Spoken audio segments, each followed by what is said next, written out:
India has seen a sharp drop in its daily COVID-19 tally. Fewer than 15,000 people have tested positive in the last 24 hours. Daily numbers have stayed below 30,000 for more than a month now, and nearly all restrictions have been lifted.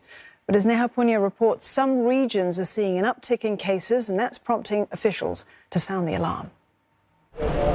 4 months since India was in the grips of a deadly second wave that overwhelmed hospitals and crematoriums alike, daily infections have hit record lows once again. The number of people who are currently battling COVID-19 in the country is the lowest it's been in more than 230 days. And for nearly 4 months now, India has also reported less than 50,000 cases every single day.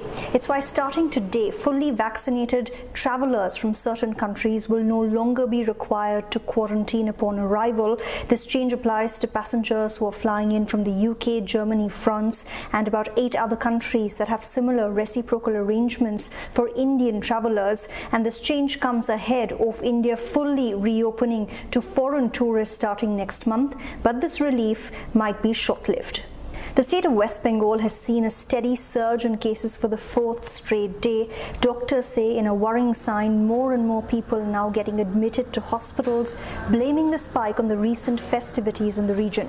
During Durga Puja celebrations that concluded a week and a half ago, thousands gathered to celebrate across West Bengal.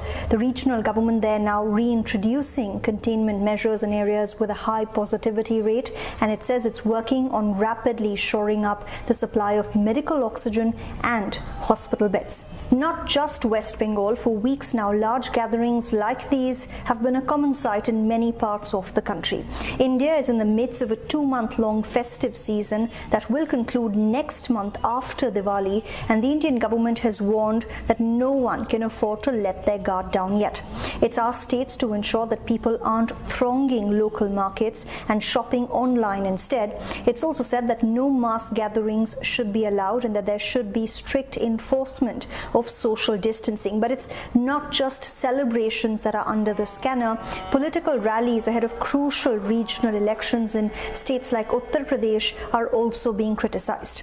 Many experts are warning that India is making the very same mistakes it did before the second wave, when such gatherings were similarly allowed and these eventually became super spreader events. Once again, we're seeing the likes of Prime Minister Modi and leaders from India's opposition parties addressing packed grounds where social distancing and masks are missing. The country has administered more than 1 billion COVID-19 shots so far, a feat the government celebrated with much fanfare last week, but just 30% of all eligible adults in India are fully vaccinated. The government claims it is on track to meeting its target of fully vaccinating all eligible 900 million adults by the end of the year, but that means it just has 2 months to make that happen. Neha Punya, CNA, New Delhi.